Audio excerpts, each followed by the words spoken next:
Welcome to the RAS Project, a conversation about life, entrepreneurship, personal development, family tech, and marketing. My name is Ivan Temelkov, and I'm your host. On this podcast, you will gather 100% real, raw, and unfiltered life changing advice to level up in every aspect of your life and business and help you reach your goals and dreams. Ladies and gentlemen, today I'm joined by Claudia Lin, who in her professional life, she specializes in helping companies, entrepreneurs, and leaders create risk optimization strategies for long-term success and legacy. She's a producer at Lockton Insurance Brokers and also the founder and CEO of Legacy Maker. Her dream is to help others achieve their dreams and create lasting impact in communities across the globe.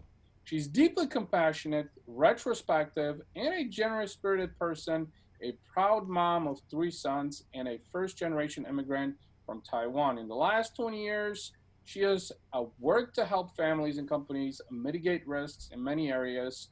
As the human race faces the ever changing uncertainties of today's world, she hopes to create more peace of mind in the lives of many and one day leave a positive impact in the world herself. Claudia, welcome to the show. Thank you, Ivan. Pleasure to be here. Thank you for inviting. So, as I'm reading this bio, there's just so many things that resonate with me personally. First of all, proud mom of three sons. I'm a father, two kids, a Yes. 4-year and a 2-year old. And let's face it, in today's day and age, it's not easy to be a parent, right? I Yes, mean, there's absolutely. just so many difficult things and so many opinionated people out there that want to steer you in a way that they want to steer you because they think that their choices are better than yours. But before we get into all of that, let's start with your story. Let's talk about Claudia and your first generation immigrant. Let's talk about coming to the United States. Tell us a little bit about your background, kind of the early days. Yes, I came to the States on the flight on the day that the Gulf War was declared. It was January 1991. And I just graduated from high school. I had this dream to come to America and to go to the college here. And however, it was a turbulent time. And then you look back in the, I don't know, almost, I mean, it's 2, 3 decades now. Those journey that you've been through, there are many incidents of what you think it's a real turbulent time. Everyone Mm-hmm. remember the 9/11 event where you are. You remember the crash in 2008. And I have to say that, the first part of my life, in the first 18 years growing up in Taiwan, I was a very sheltered, upper middle income family. My mom is an entrepreneur. However, our culture is very traditional. Mm-hmm. I was taught that, a girl gets well educated, marries a good husband, and that's set for your life, and and that's your Right. path. But as I come to learn more about myself, I got educated here. I feel that the structure of being defined as a supporter for a family is certainly very important. It's a glue and foundation of a society to have Mm-hmm. a solid family, and I'm very blessed with a wonderful supportive family. However, there is that spark in you that you always sort of wanted to nurture, and if you don't nurture it, it just keeps on coming back. So throughout Yeah. college, I was really not. My English was very bad. I thought I had good English. Everyone learned all these English lessons since middle school, and I thought, okay, I'm gonna go to America. I'm gonna be so good. And then people asked me some very basic things. I just feel like I was I was a bird trapped in a turtle's body. I feel like my Mm-hmm. my speed is too slow. I couldn't run fast enough. So, there was that struggle between the traditional mindset of who you are as a person versus where you want to go. And when I come to America, I really learned so much about the freedom of independence and your own pursuit of dreams. And Right. people come here for American dream, and whatever that dream is, I'm still searching, and I'm looking back of, what I did Yeah. accomplish several things. I pursued my career. I went ahead and got my MBA, when I thought I was supposed to just raise a family, but I kept kind of building that blocks of pursuing my dream. And today I'm Sure. very blessed to have a career. Yeah. Well, I appreciate you sharing that story, and a few things I wanted to touch upon is, first of all, as first generation immigrant, is that let's face it, a lot of people come to America for the American dream, and a Mm-hmm. lot of people struggle in understanding what that American dream is, because I Mm-hmm. think that most outsiders, most immigrants have a preconceived notion of what that American dream is based on Mm-hmm. the perception that they acquire through the media Mm-hmm. specifically. Right. So, and I've heard this multiple times through other people who have been on this podcast before, because, I think the outsider perception of the American dream is that it's Beverly Hills, and that is far, far from the truth. But Mm-hmm. even more so is that the American dream is really what you want it to be. Mm-hmm. That is literally what made America great, is Mm-hmm. that the American dream is that you can achieve anything you set your mind to. It's Mm-hmm. the ultimate freedom. And one thing, very much like you, that for years I have struggled in finding is, what is that American dream? Mm-hmm. As a father of two beautiful children and someone who has risked and sacrificed literally all the way down to my soul to chase goals and dreams, Mm-hmm. it's been questionable. And I've realized this, that the American dream for me is ultimate happiness. Yes. Yeah. It's fulfillment. Pers- But what is that happiness? What does that look like? And so as you were kind of sharing throughout your story that you were in this kind of traditional mindset that, you get educated, you get married. I think mm-hmm. that's what a lot of traditional, or I should say the baby boomers in the United States teach their children. Mm-hmm. And Mm-hmm. let's face it, we live in a completely different day and age. It's Right. just, you don't go to school just to get a job anymore. In fact, Right. there's people out there, someone like me who barely graduated high school and dropped out of college, and Mm-hmm. suddenly I've learned more in the school of hard knocks and school of Google than I ever did in Mm-hmm. class. Right. And Right. it's kind of fascinating because, on one side the education system has been limping for about 20 years, but there's so many people that, and I see this from the younger generation and even exchange students that I know, that are like, we came here because of this opportunity, to Right. get the education. It's our only way out. Mm-hmm. It's our only way out. And what I mean by only way out is, I'm someone who, Eastern European, grew up under a former communist regime. Mm. There were no Wow. opportunities. There was Right. either you're rich or you're poor. There's no Mm-hmm. middle class. And Mm. that is in part what makes America great, is because there is a middle class. Right. Now, many There's would hope argue for that the middle people. class is dying, but I still think the middle class is there. Yes. Average people can become extraordinary if they want to, if they have the willpower to do it. Mm-hmm. It's Mm-hmm. about determination. It's about focus. It is Mm-hmm. about commitment. It's about taking action. Mm-hmm. It's about making better choices. Mm-hmm. And I keep going back to this Jim Rohn quote that's like one of my most favorite, is that formal education will help you build a career, but real Mm-hmm. education will help you build a life, Mm-hmm. a fortune. And Mm-hmm. Jim Rohn, which I didn't know this, was actually Tony Robbins, who now runs a $6 billion empire, Mm-hmm. was actually coached by Jim Rohn. A lot of people don't Wow. know that. And Yeah. that's another quote too, is that business is 90% psychology and 10% Yeah. execution. If you're Yeah. logic, Yeah. Yeah. logic is so important, you know. Yeah. And so as you were talking about this, and I want to talk about a few other things. So, okay, you get your education, you're in the United States. So like, and I think I heard you say that you're still chasing that American dream, right? Yes, I think, as you said, the education process is a lifelong process.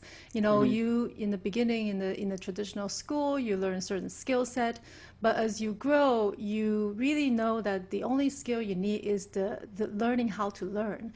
I'm constantly still striving to learn in different format. Recently, I've been enjoying very much the Mind Valley, started by a company, a person called Vision Lakiani, and Hmm. in the many master classes, there's a guy Jim Quick who teach people how to use their mind and increase your memory. And if you have one wish, if you have a genie and you have only one wish, of course your wish is to have more wishes. And I think Right. that the ability to learn is the basic open mindset that would help you to constantly, pursuing more satisfaction from your life. And as you age, of course, I reflect back to when you said Tony Robbins. There's that story he tells about how he was really down to the last part when somebody, he was trying to find a way, and then somebody Yeah. borrowed money, and then he actually went to a restaurant and gave that very last bit of the money to a boy who was very nice to maybe his mom on a date, and that was just so touching. When you have the heart that you're doing the right thing, when you do listen to the heart, and you of course put the action in to Yeah. make your all this building blocks happen, there is a way to get through all the obstacles that may come your way. And constantly people are trying to reinvent themselves, and I believe that's how you learn, how you grow. Yeah. Yeah. Yeah. Well, it's ironic that you said that because, over the last probably 6 months, I can't begin to count how many times I've heard successful people say that the most successful people are lifelong learners. Yeah. That you never create this limited mindset and thinking that, you know what, okay, I'm making a lot of money. I've got the luxury cars, Right. I've got the big house, I got the swimming pool and I can see my kids swimming out there. Like you have the materialistic things that you want. But at the end of the day, successful people never put a cap. They always understand that, you know what, there's always something new I can learn Yeah. from someone. And the story that you were talking about, Tony Robbins, that I want to latch on is where he gave his last bit of money to that little boy. Right. That goes to show gratitude, Right. because giving is more important than taking. Right. And that's actually a mindset that I personally, it's taken me a long time to realize, because in my late teens and probably most of my 20s, it's probably safe to say that I was a little bit self-centric. Like always worrying about me. And I think it was in part because I was playing the victim card as an immigrant, someone who, I was bullied all through high school. I mean, I think high school is just a giant blur to me. Yeah. There's only one person that, in 20, almost 30 years now, that I still talk to out of an entire high school class, because it's how miserable it was. Wow. But then I understood that giving is always better, because enriching the lives of others is more important. By enriching the lives of others, you're contributing to the growth of humanity. That's the beauty about, how I think God has made us unique, because we are all unique. We all have something valuable to offer. We are different for a reason. We shouldn't be the same, because if we're the same, the world is becoming more mediocre. Yeah. And this is absolutely 100% true in business, but I think that this traditional mindset, especially from an entrepreneurship and business standpoint, is just that you need to do what everybody else is doing. Well, if you keep doing what everybody else is doing, what have we seen? You talked about the 2008 crash, earlier on. I mean, I lost a job, but, I also bought a house the following year, so it was, or no, it was 2008, but in 2007, I lost a job. In 2008, I bought my first condo. Wow. And so the reason I'm mentioning this is just that it really goes to the way you think. It's the mindset, it's the perception, and always realizing that gratitude, being humble, being a lifelong learner, always pushing yourself, but at the same time, trying to figure out what it is that you want out of life. When you figure out what you want out of life, when you have a purpose and a why, that's when business comes together. Because in business, it's really about relationships and solutions. Right. It's that simple. We do business with people we like and trust and see value in. It's really no different. And I talk about this because, you've used the word human multiple times in your bio, and I'm a huge proponent for that. Because in business, it is human-centric. I mean, you're not doing business with robots. Exactly. You're not doing business with brands. You're doing business with people. Like you and me. You're talking to someone on the other end. And it's because of that relation that you create Mm-hmm. And that's where most entrepreneurs get this wrong, is they think from a transactional standpoint. How much money can I make? Mm-hmm. New contracts, blah, blah, blah.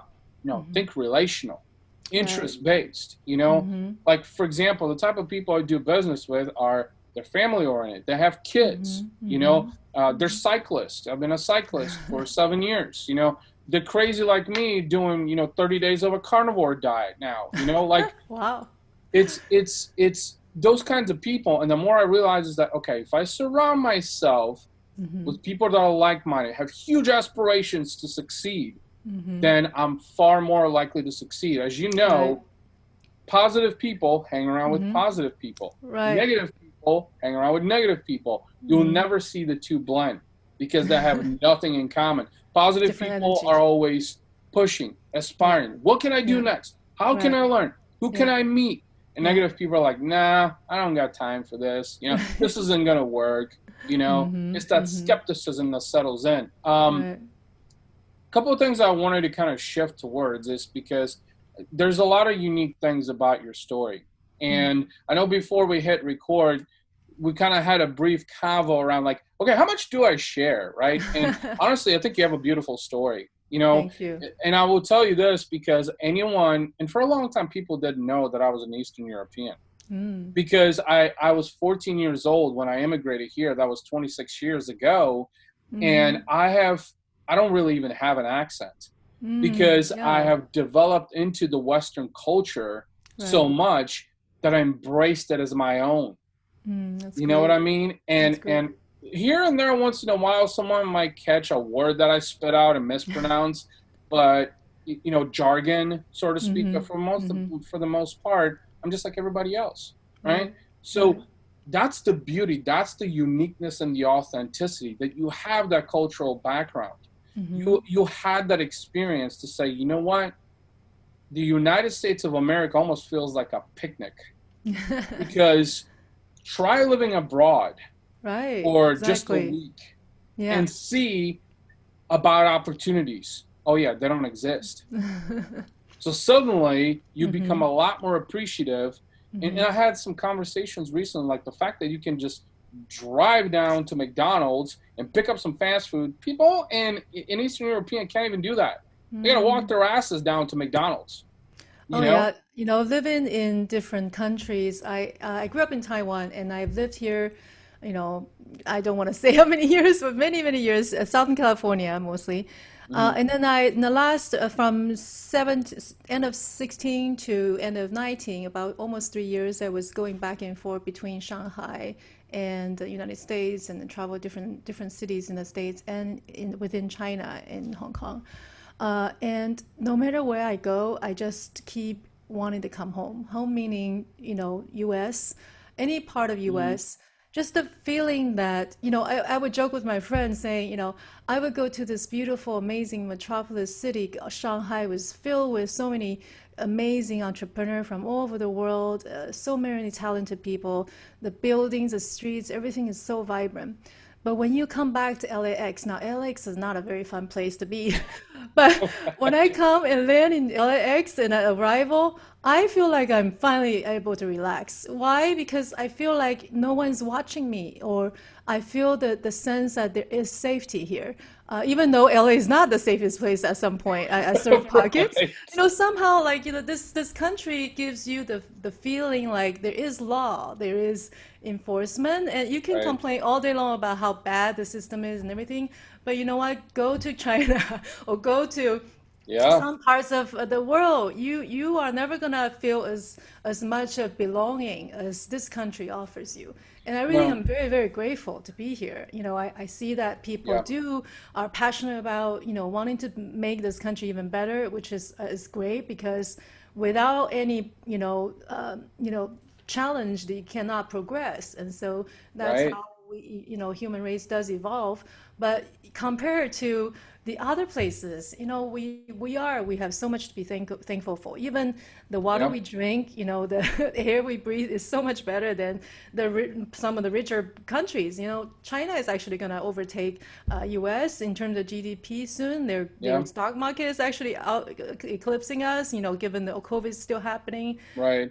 but in many ways, it's still much more regressed in terms of the human rights and the feeling that you can make it and it's yours.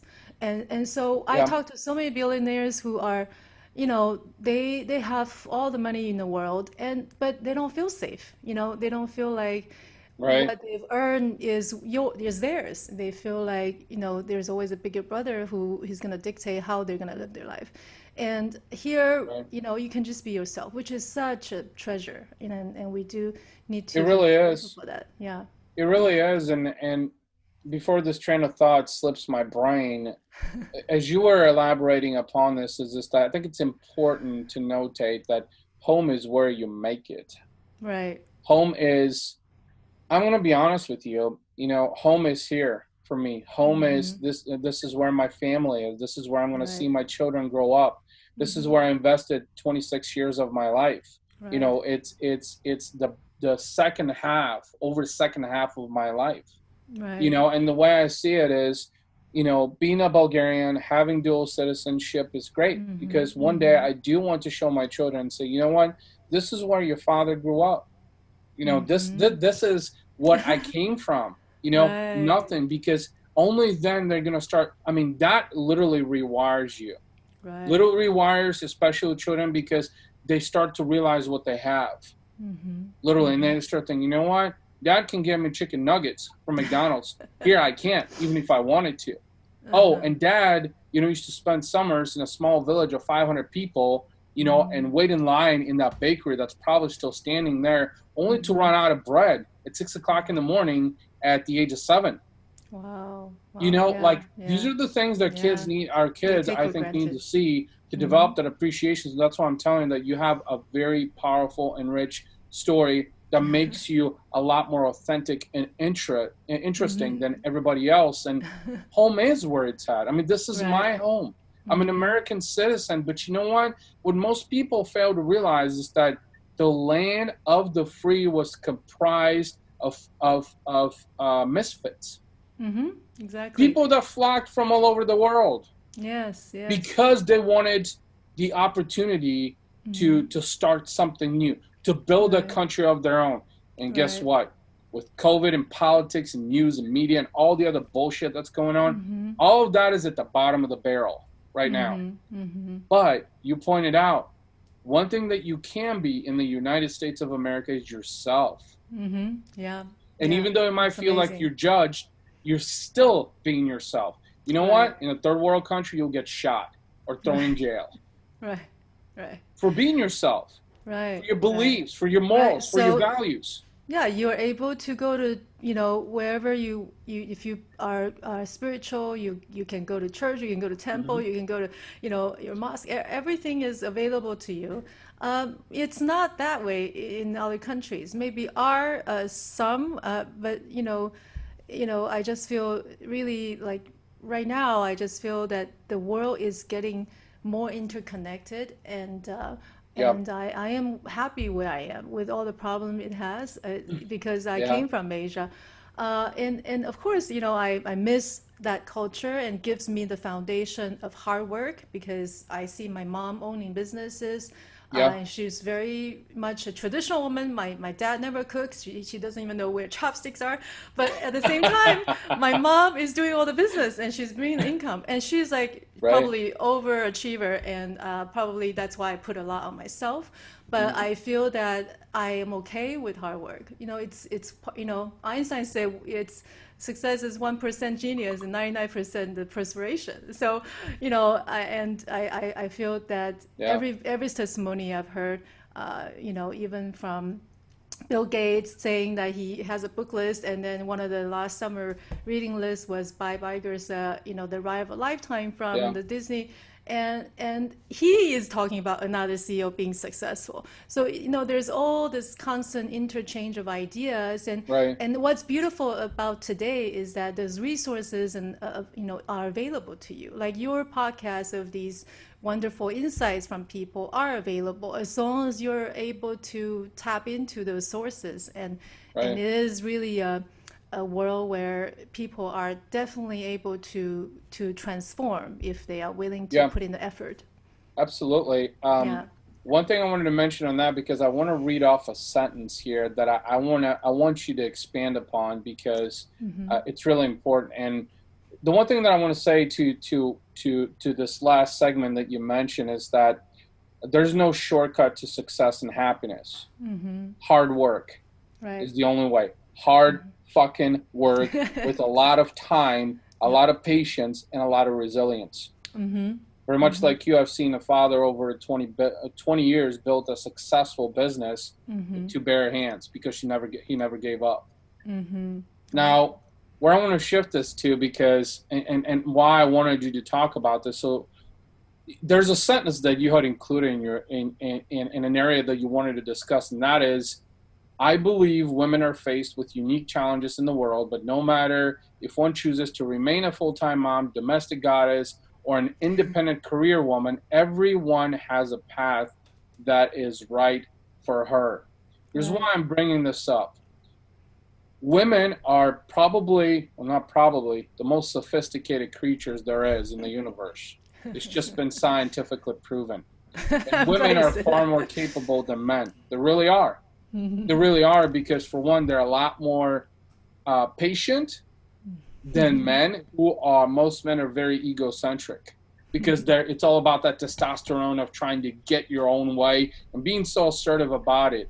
Now, the reason I bring this up is that you were talking about the world becoming more interconnected. I think we're seeing a huge rise Mm-hmm. in fempreneurs, in Mm-hmm. women entrepreneurs, because Right. people find, I think women specifically, I finally realized that, you know what, the only missing piece I've ever had is maybe self-confidence. Yes. It wasn't inability, Right. it was self-confidence, because they allowed the mediocrity and minutiae of the world to tell them they were not confident, Mm-hmm. to Mm-hmm. be under their thumb, so to Right. speak, Mm-hmm. because they were being held back from what their true potential is. Let's Right. talk a little bit about that. I mean, you're a mother of three, working mother, entrepreneur. Let's talk about that.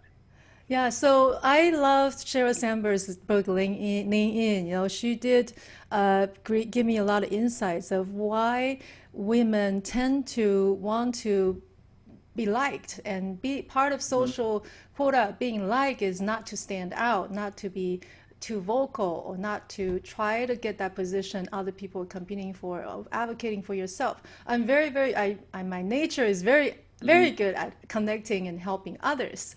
But when it comes to helping myself or asking people to help me, I am much more reluctant. And I feel that that is a challenge for a lot of people. And women do have to come to your own feeling of that is what I deserve. I deserve success, and I do Sure. want to be successful so I can continue having more resources to help others. And so that's Right. why I brought up this mission of Legacy Makers, that it's not about building my business. It's about you and your clients, and what can I do to help this business become Right. what they want to be? Why are they going to work every day, building that amazing practice, or having the sales? And Right. of course, there's always out of love, or some people do it out of fear, and it's one way to motivate them. But that's not Right. as powerful as the love that you have for what you want to create. And I'm just kind of giving all the tools available, be it by a business plan or bringing up a Right. risk that they may have not thought about. I mean, before this pandemic, a couple years ago, I was helping clients in the hospitality, and I actually brought up a pandemic insurance of business interruption. None of the people, of course, thought that none of the Ebola is going to attack me.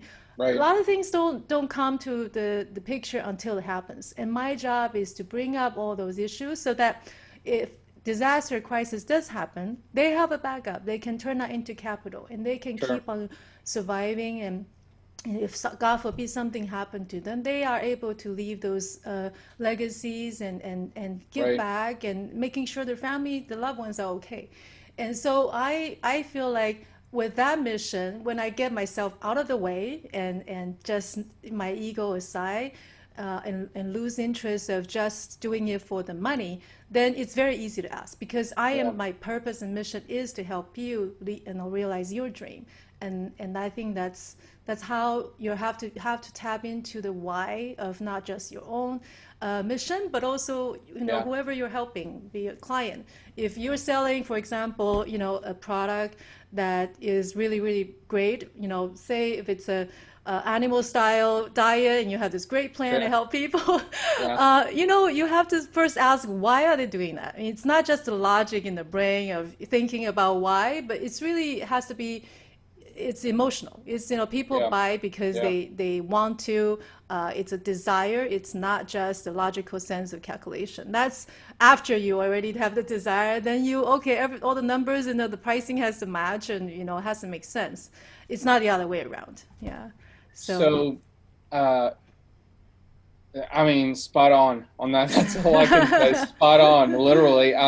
But with that being said, this has been an amazing conversation. I know we could probably continue endlessly, but thank before we you. wrap things up, throw out some social handles, websites, email address, any way people that can connect with you so that listeners to this episode can reach out.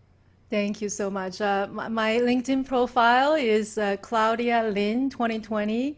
And it's easy to find me. Just search Claudia Lin, and my company is Lockton and Legacy Maker. And I do post on the certain sites like Forbes Business Development Council, and it's pretty easy to find my email. So I would love to connect with anybody who is interested to speak more, and wish you all very happy and healthy time in the summer.